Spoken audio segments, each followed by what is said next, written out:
leading athletes for the women's championship this weekend. On the far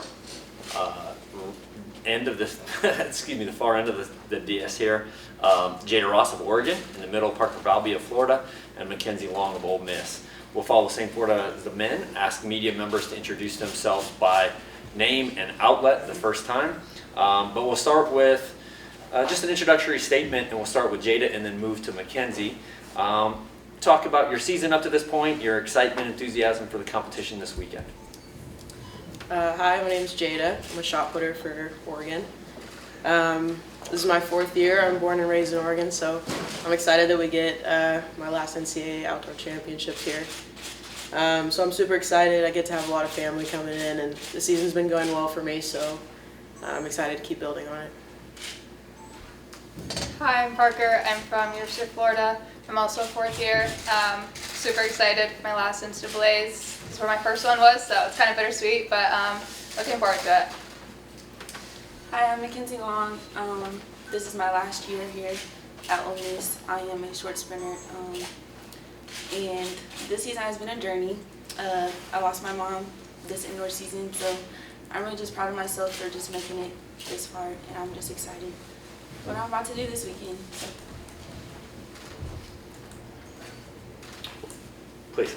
Ryan Clark with Oregon and Jaida. I was just curious about your journey in this sport. When did you discover it as a kid, and then how special is it, obviously, as an Oregonian to have this moment?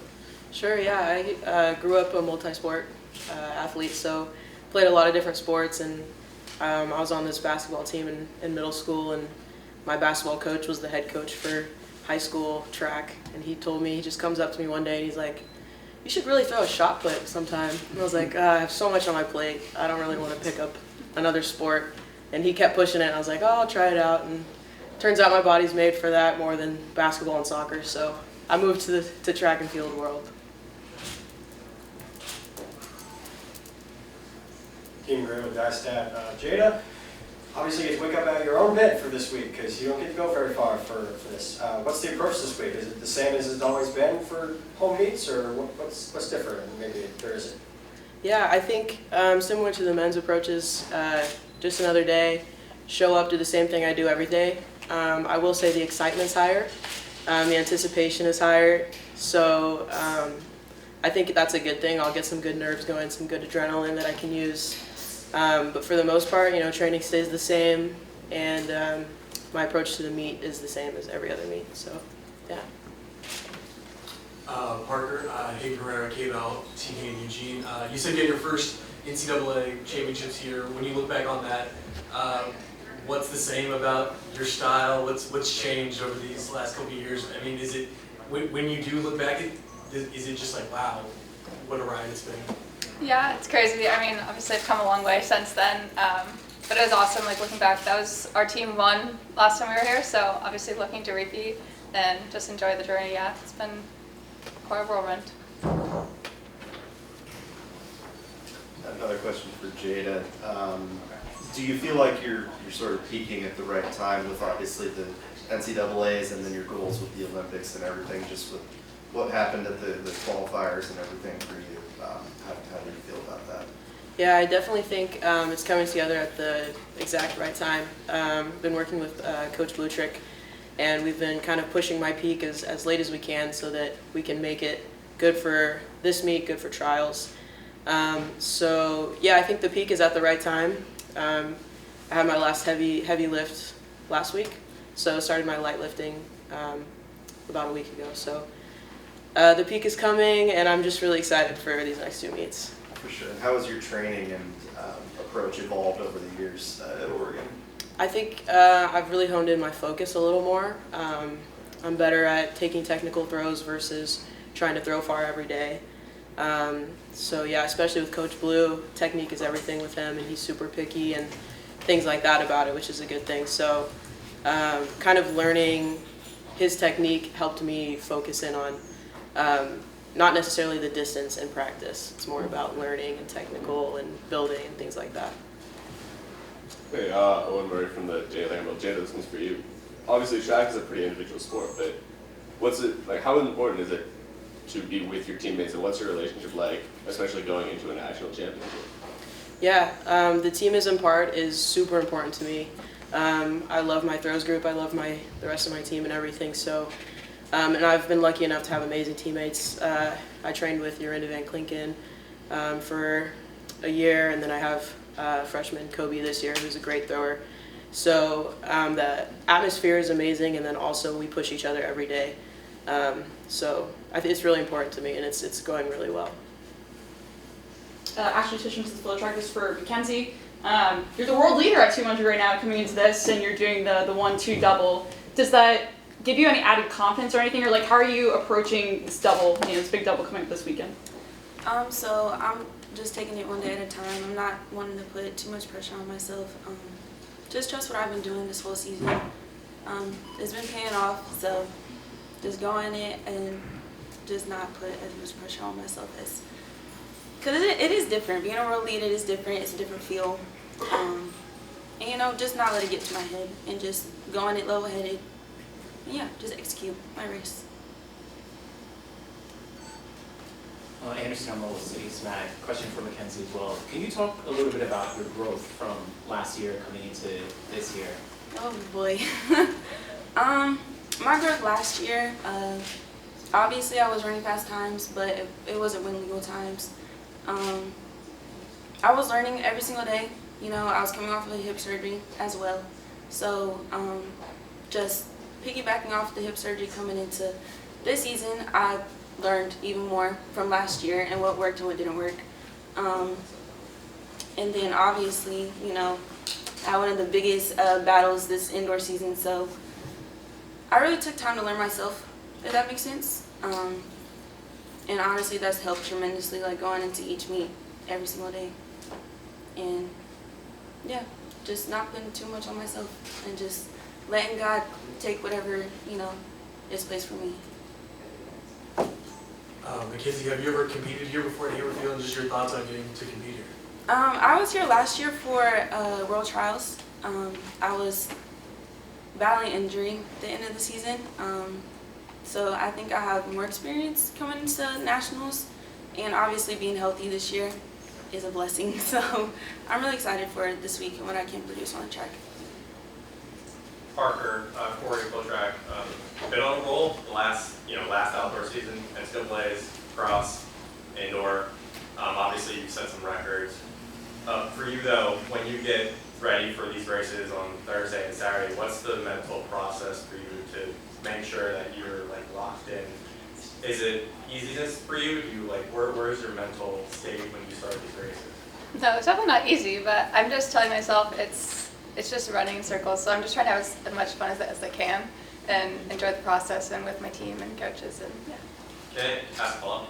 At cross, you said you were on the arc trainer a day or two before cross country nationals in the fall. Were you able to sort of get a little bit of a shakeout in the gym before, obviously this weekend too? Or? Yes, yesterday I was on the road. Eric. Parker, Eric Cole from Dustat, sorry. Parker, to follow up on that, as a woman that's gone across and it's just one race, or gone to outdoor in the past and it's been one race, what excited you about the challenge of the double in Boston, and then what excites you, if anything, about the challenge of doubling this weekend? Yeah, I mean it's fun. Obviously indoor was my first double, and I really enjoyed it. It was a lot of fun. Obviously love scoring as much points as I can for my team, so yeah, I'm just gonna have fun with it. I'm going to ask a follow-up to both McKenzie and Jaida to talk about also competing in 2 events this weekend, and that mentality of one event ends and the next event, and the team element to the championship. For me, since I will be competing in both the 100 and the 200, I'm really just going in it with one race at a time. I try not to think about both races and executing both races, so I want to approach each race at the block in that moment, just focusing on that race, and then whatever happens after that is whatever happens, so yeah. Yeah, I think I'm in the same boat. I think what's nice for me though is I kind of have shot's my main event, and I won't be thinking about discus, especially because it's just a different technique. So I can go in super focused in shot, and then kind of just have fun, and the discus is my goal over there. here. And following up on that, Jaida, obviously, with those events, like trying to not only do your best individually, but contribute to a big group of your teammates that are going to have a chance to try and compete for a championship. How huge is that for you? I mean, I think that is just something I'm super grateful to be able to do in the first place. So I'm super grateful that I was able to, qualify in both events, and I'm going to do my very best to contribute to the team points in both events. Paul from the city of Smack. Parker, has it kind of sunk in for you that this is, going to be your last week in the orange and blue? And then what are some of the things that you've enjoyed the most about your time at Gainesville? Not my last one. I have trials. And yeah, what have I enjoyed most about Gainesville? Yeah. Ooh, that's a really tough question. I've enjoyed Gainesville so much to do. Number one would probably be the Whole Foods. Gonna miss that the most. Number two would probably be the cows. Gonna miss them. Yeah, that's pretty much it. Jaida, I just saw earlier today the Oregon women added another athlete to the field this week. Annika Williams, now part of the, I think, 16 now for competing this week. Yes. How important is it for everybody to really contribute this week to try to get an NCAA title on home turf? And what's kind of Coach Schumacher's message for all you guys? Yeah, I mean, the message is always do the best you can, give what you can, and yeah, I was super happy to see her added. We're in the same grad program. I see Annika every day, so when I saw that pop up, I was just as happy as she was for her. So yeah, and it's a great addition to the women's team. We're going to get as many points as we can and get as close as we can to that championship. Chris Hansen, registered guard. Jaida, I'm curious what happens to those shots after you set collegiate records. Do they go up on your mantle? What do you do with them? They go right back in the case, and I don't open it till the next meet. Do you have a lucky one? I have 2 lucky ones. I don't let anybody touch them. They just stay in the case. I throw them 6 times every 2 weeks, and they stay there very safe. Those are my babies. So So you used to save one every time? for competing. I have training shots, and then I have my competing shots. What's Yeah. the difference? My practice shots are a little more banged up. Okay, I throw so the them more. competition ones are pretty good. Yeah. Do they have names? No names. I'm not crazy. Ashley, this is for McKenzie again. Can you talk a little bit about the support system that's been around you? I mean, I know we spoke to you after indoor, and you just really emphasized how they've been just key in keeping you going forward, and how has that carried on through outdoor season as well? So coming into outdoor season, nothing has changed. They've been the best people that I could lean on during these times. And also, like I said before, just taking time for myself, and queuing into myself, and just believing in what is the unknown. Believing in faith, going to those higher spirits of just trusting in myself, I think is key to my outdoor season this year.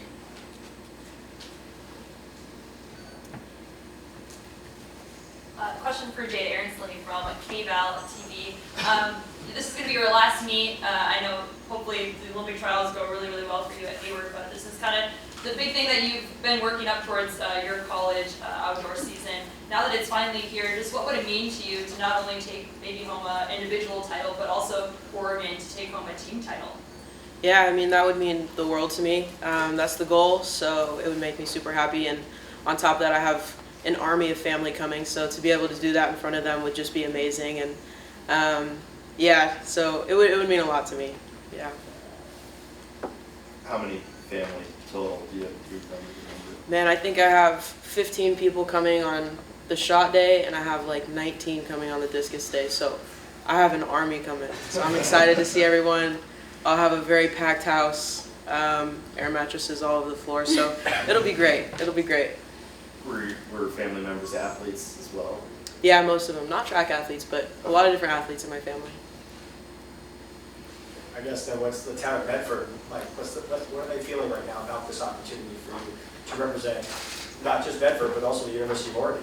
Yeah, I think they're just as excited as me. I feel the pride, I feel the love, all the support. So I think everyone's just really excited and excited to see what's going to unfold on Thursday and Saturday. I want to thank each of these three ladies for taking the time to join us today.